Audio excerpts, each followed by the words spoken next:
144 वर्षों के बाद ये महासंयोग कि त्रिवेणी में एक आस्था की डुबकी लगा लेना ही लोगों के जीवन को धन्य कर दे रहा है। लेकिन अगर बात कर ली जाए विपक्ष की, तो विपक्ष ने इस कुंभ को मृत्यु का कुंभ तक कह दिया है। बात कर लेना चाहेंगे भारतीय जनता पार्टी से राज्यसभा सांसद दिनेश शर्मा हमारे साथ मौजूद हैं।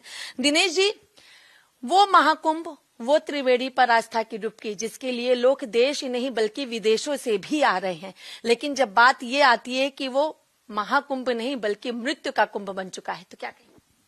नहीं, विपक्ष तो उपहास उड़ाने में प्रतियोगिता कर रहा है। कभी हमारे उत्तर प्रदेश के एक वरिष्ठ नेता ने वहां की संख्या पूछी, फिर खुद दूसरी जगह पर स्नान करने चले गए, फिर वो तलाश करने लगे कोई दुखद घटना हो। दुखद घटना के बाद में उसको अफवाहों का बाजार गर्म हुआ, लेकिन कुंभ निर्बाध रूप में चलता रहा। और बाद में उसके खर्चे को लेकर व्यंग हुए, और उसके बाद जब देखा कि भीड़ थम नहीं रही है तो संख्या पर बोलना बंद किया। तो उनके एक साथी ने कह दिया कि स्वर्ग हाउसफुल हो गया है। कुंभ को गाली नहीं दे रहे, ये कुंभ को नहीं, सनातन को गाली दे रहे हैं, परंपराओं को गाली दे रहे हैं।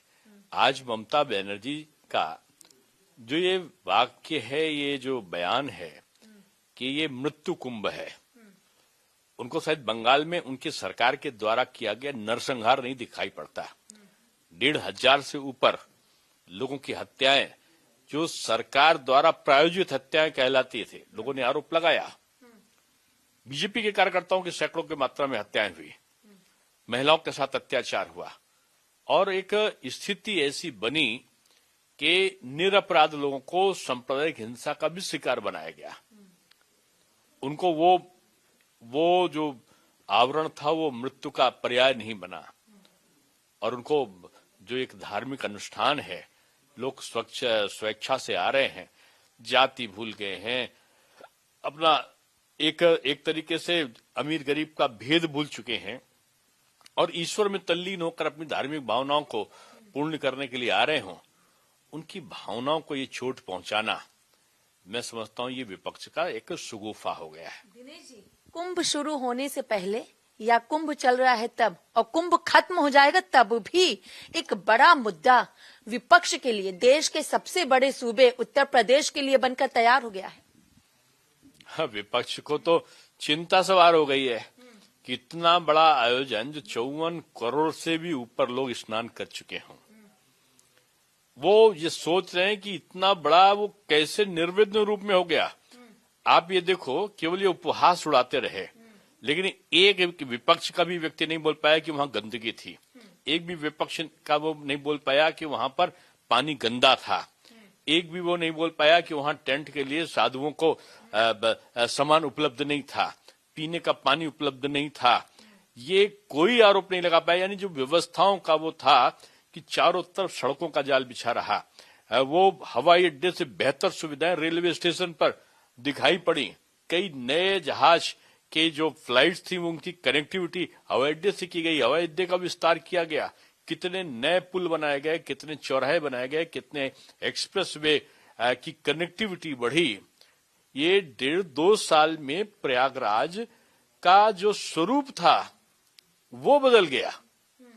जो अगर ये कहते ना कि आपने 7,000 करोड़ रुपए खर्च किए, अरे 80% 1,500 करोड़ रुपए अगर खर्चा हुए होंगे आयोजन में, तो आप समझ लो कि 5500 करोड़ से ऊपर तो इंफ्रास्ट्रक्चर पे खर्चा हुआ है। ये स्थायी रूप में है।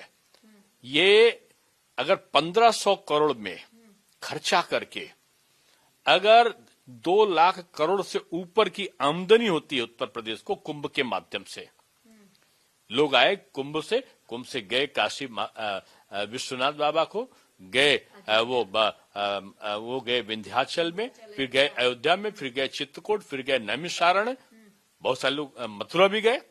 यानी जो धार्मिक पर्यटन का चक्र तैयार किया है योगी जी ने, मैं तो इसीलिए कहता हूं कि वो अब बुलडोजर बाबा नहीं रहे, अब वो अर्थ प्रबंधन बाबा है। अच्छा। और वो अर्थ की प्रबंधन व्यवस्था जैसे किया है उत्तर प्रदेश, आप देख लीजिएगा उत्तर प्रदेश धार्मिक पर्यटन के आधार पर 1/3 आमदनी करेगा। उत्तर प्रदेश का जो ये आपका तैयार होगा जेवर का हवाई अड्डा, वो कुल आय का 1/3 भाग आय जेवर से होगी। जो ये आपका रीजनल ट्रेन चली हैं, जो मेट्रो बने हैं, जो इंफ्रास्ट्रक्चर तैयार हुआ है, उसके बगल में उद्योग लगे हैं, मैं समझता हूं कि उत्तर प्रदेश देश का संपन्नतम प्रदेश बन के सामने आएगा। उत्तर प्रदेश तो देश का संपन्नतम प्रदेश बनी रहा है, लेकिन अगर बात फिर से हम विपक्ष की कर लेते हैं तो नए चुनाव आयुक्त ज्ञानेश कुमार को नियुक्त बनाया गया है, जो कि 19 फरवरी को अपनी शपथ लेके अपने पदभार को संभालेंगे। विपक्ष इस पे भी सवाल खड़े कर रहा है। नहीं, मेरी तो बधाई है। नए चुनाव आयुक्त जी नए आयाम स्थापित करें, इसकी मंगल कामनाएं हैं उनको। और सब जानते हैं कि चुनाव आयोग की प्रक्रिया में नेता प्रतिपक्ष भी शामिल हुए हैं, आदरणीय राहुल जी। तो अब क्या उनके ऊपर भी कोई उंगली उठा रहा है क्या? मैं समझता हूँ उंगली उठाने के बजाय आंख उठाकर देखें तो उनको भारत की भव्यता दिखाई पड़ेगी। ज्ञानेश कुमार के ही उसमें अब उत्तर प्रदेश का भी चुनाव संपन्न होगा, विधानसभा जो आने वाला है। चुनाव निष्पक्ष होने चाहिए, चुनाव सर्वानुमति के आधार पर होना चाहिए, पारदर्शी तरीके से होना चाहिए, और चुनाव में जितनी भी विसंगतियां दूर हों, ये सबकी इच्छा है। अंतिम सवाल, लगभग 27 सालों का वनवास दिल्ली में भारतीय जनता पार्टी का खत्म हुआ है, और ऐसे में दिल्ली का वो रामलीला मैदान जो लगातार कई इतिहास रचने में उसका नाम रहा है, और उसी रामलीला मैदान में भारतीय जनता पार्टी के मुख्यमंत्री 20 फरवरी को शपथ लेंगे। तैयारियां पूरी हो चुकी हैं, इस पर क्या कहना चाहेंगे?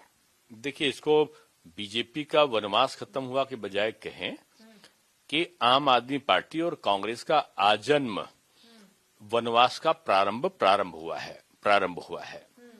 और अब ये दोबारा सत्ता में लौटने वाले नहीं है, क्योंकि भाजपा जहां जाती है, जहां उसका सरकार बनती है, वो खूब काम करती है, जनता उसको दोबारा चुनकर भेजती है। उत्तर प्रदेश देख लीजिए, मध्य प्रदेश देख लीजिए, गुजरात देख लीजिए, राजस्थान देख लीजिए, महाराष्ट्र देख लीजिए, हरियाणा देख लीजिए, हर जगह भाजपा लौट कर आई है। तो मैं इनसे यही कहूंगा कि अब अपने वनवास की तैयारी करें, जनता के दरबार में अपने जो कुकर्म थे उनका पश्चाताप करें, और बीजेपी अपने अच्छे कामों से जनता की सेवा के लिए तैयार है। मुख्यमंत्री कौन होगा? बीजेपी का कार्यकर्ता होगा। ये प्रश्न विपक्ष से पूछा जाता है, कौन होगा? बीजेपी में तो जिस कार्यकर्ता को बैठाल देंगे वही अच्छा सुशासन चलाएगा, क्योंकि बीजेपी एक कैडर बेस्ड पार्टी है, और कैडर बेस्ड पार्टी में पार्टी की नीति रीति सिद्धांत के अनुसार सत्ता का संचालन और संगठन का संचालन होता है। इसलिए जो बन जाएगा वही अच्छा सा नीतियों के अनुसार उसका संचालन करेगा। शपथ ग्रहण होगा, ये तय है, रामलीला मैदान में होगा, ये भी तय है, और कार्यकर्ता बनेगा, ये भी तय है। चलिए, बहुत बहुत शुक्रिया। ये थे हमारे साथ उत्तर प्रदेश से भारतीय जनता पार्टी से राज्यसभा सांसद दिनेश शर्मा। इनका साफ तौर पर कहना है शपथ भी होगी, 20 फरवरी को होगी, रामलीला मैदान में होगी, और बीजेपी का कार्यकर्ता ही मुख्यमंत्री बनेगा। लेकिन ये तो आने वाला वक्त ही बताएगा। बीजेपी के मुख्यमंत्री का राज तिलक होने के साथ ही दिल्ली सहित पूरे देश का सियासी पारा कितना हाई होता है। वीडियो जर्नलिस्ट सत्येंद्र के साथ मैं कंचन अरोड़ा, दिल्ली, हिंदी खबर।